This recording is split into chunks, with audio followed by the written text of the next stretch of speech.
Hello, everyone. I'm going to talk to you today a bit about fake histories and imagined futures. Really, I was talking to Anna a while back, and talking about the archive and looking back at my own work and realizing I've produced 3 works that really talk about archives and talk directly to the notion of what it means to be included and not included in an archive. But before I would do that, I just want to implore everyone, make sure you go over to the TR Warsaw location and check out Gymnasia. This is one of my projects that's currently showing. So back to our regularly scheduled presentation. So I want to take a brief look at a couple projects that draw new meaning from immersing viewers in a kind of semi-fictionalized past. So kind of a past that we know a bit about, but we don't know the full history. We're kind of creating fiction based on a bit of information, as well as another piece that's an imagined future. So I'm just going to quickly run through all of these in the short time we have. A bit of background. The National Film Board of Canada was actually the propaganda wing of the Canadian government that started 80 years ago. It was actually, it basically started out making these films talking about getting people inspired in Canada to join the military, think of Canada as this great place. And slowly over the years, we've become this documentary and animation and interactive hub within the country. And in there, we have a repository of some 3,000 or so films that are online, as well as a massive image database and a sound database. There's a massive archive as well that's hidden in the basement of a great building in Montreal, Canada. So the reason I'm up here is not just to show you the cool work, but to talk about the limitation of any cultural archive. Like any archive, the NFB reflects the dominant culture, and so that's what I'm going to show you. So this is circa 1948, and whether due to time, whether due to ignorance or willful destruction, what ends up in an archive is often, again, that cultural view, that cultural, the viewpoint of the archive itself is a cultural, a dominant cultural view. So Stan Douglas approached the digital studio and wanted to make this piece. So this piece is about Vancouver, a rain-soaked city caught between the ruins of an old order and the shape of things to come, where right is not necessarily what is good and where what is wrong can exist above and below the law. Rarely, often our archives don't do a great job of actually describing that kind of middle space between right and wrong. So this piece really wanted to deal with that. So dealing with Vancouver around 1948. 48 was a particularly interesting time. Stan thought of it as this kind of little lost period, lost half decade. It was not the booming 50s, it wasn't the war years. And in that location, there was 2 specific spots in Vancouver that he's interested in. The Vancouver Hotel, which was actually a place that was basically squatted by veterans returning back from the war that were unemployed, but more likely unemployable. There were people like a disenfranchised group that took over this massive, glorious hotel that had been decommissioned and wanted to use it as a place to find help, find safety, all that sort of stuff. And Hogan's Alley is another community in Vancouver, and this was a multi-ethnic community. It had one of the few African-Canadian communities at the time. So both of these locations, very shortly after the story, get wiped out. They get eradicated from the map of Vancouver and are largely not known about. So this piece immerses you into these 2 locations and lets you see Vancouver from this different vantage point. And so it's actually a fiction set in what is as close as possible to a architectural documentary. this is going to be, I'm going to show you a little brief view of the immersive version. You can actually install the circa 1948 app as well. And so a person is able to actually walk around in the hotel through this immersive cave-like interface and see Vancouver, in this case the Vancouver Hotel. And when they approach glowing objects, stories emerge, stories start happening around them. And they're just basically stories that give you a slice of life of what it was to live in these locations within Vancouver. That there is actually a brothel right there. And so, you know, it was this place where, again, the city didn't want to document really and capture what that is. And so we did dig through the city archives to try and find information, but it really wasn't available in the same way or stored in a kind of comprehensive way. So that piece, I believe, represents kind of this willful ignorance. Like, we don't want to store that in our archive. The next piece I want to talk to you about is seances. And seances is by Guy Madden, Evan Johnson, and Galen Johnson. And they were, to say obsessed is an understatement. They were completely haunted, is the word they like to use, by the fact that 80% of film from the silent film era, is gone, never to be seen again. So they came to us and we worked on a project together to figure out a way of representing their state of being haunted.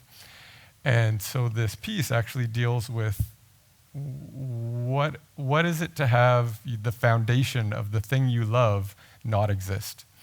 And so this piece is actually a generative, our output is actually a generative film piece that is an algorithmic film. We've created 30 some odd short films, cut them up into wonderful little pieces that all intermingle together. And as they assemble, as you hold a seance, the piece actually assembles you a film. We call it the machine, or the indefatigable machine, actually gives you a film, and it's only to be seen once and seen by you, and then it is destroyed and removed from the archive and never seen again. So the concept is you go in to hold a seance, it constructs you a film, and then that film disappears forever. So they want you to be as haunted as they are by lost film. And I'll just show you a little trailer of what those looked like, kind of. I'm sorry for the marketing material here.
Okay, thanks.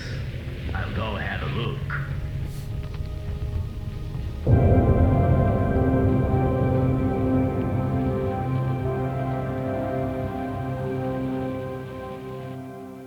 So this very weird and artful representation of this imagined history where you conjure films from the ether is still online, so you can actually go see it at nfb.ca/seances. And I believe that one really represents this kind of loss through deliberate, or not in not thinking about your work as valuable, which is actually to reflect on something like circa 1948, the piece that I showed you earlier. When iOS 13 comes out, it's going to stop working. So anyone has an iPad, go install that right now and try it before it stops working and becomes only residing in an archive. This piece, for me, represents, it's a piece by Lisa Jackson, Matthew Bort, and our studio. And it's called Bedaben First Light. And for me, this piece is about immersing us, and this one's literally immersion in that it is a VR piece, a room scale VR piece, immersing you in a radically different future version of Canada's most important city, that being Toronto. And it asks you to find the wisdom in languages, the languages that grew out of that land. So again, these languages have a unique and possibly better way of interacting with the world, and the piece asks you to think of that and to consider these languages, which, while documented, have been archived. To archive them does not represent them as alive. And so there's 3 languages in the piece, one called Wendat, one called Anishinaabemowin, and another one called Ginyan-Geha. And those languages are in various states. One's called a sleeping language. One's, that means it's basically not spoken by any living community. Another one called the Ginyan-Geha is a new and thriving language just being rebuilt. And Anishinaabemowin is a reasonably cohesive language used quite frequently. But these languages, for Lisa and for the project, were a way of understanding the urban landscape. So I'll just show you a brief trailer for this piece.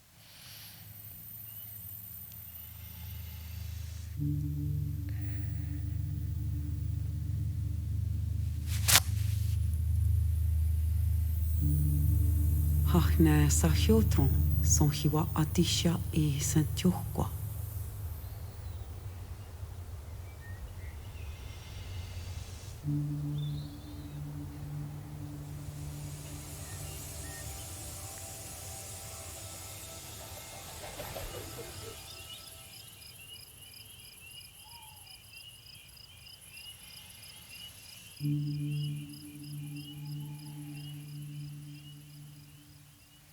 So I feel this piece belongs in this presentation because it relies on a missing past.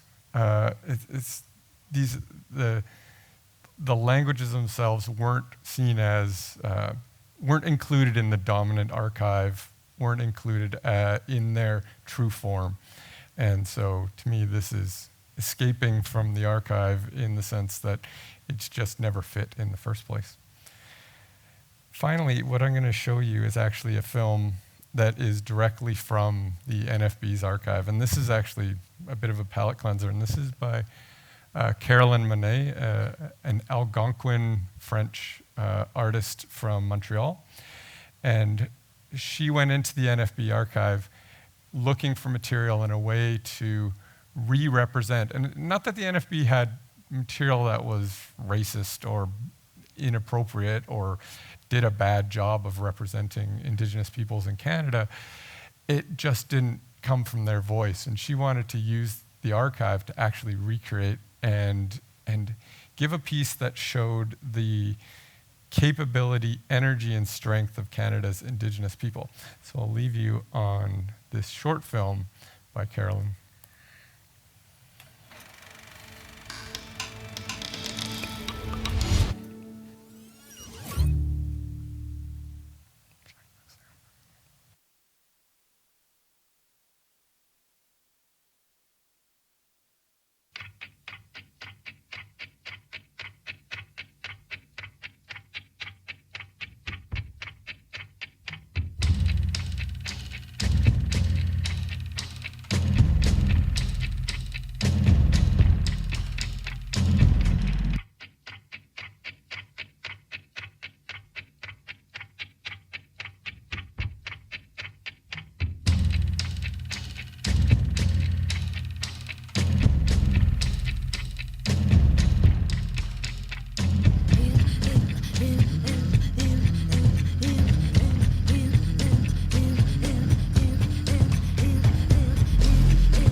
And if anyone's wondering, the music was performed by Tanya Tagak, who's an amazing Canadian vocalist.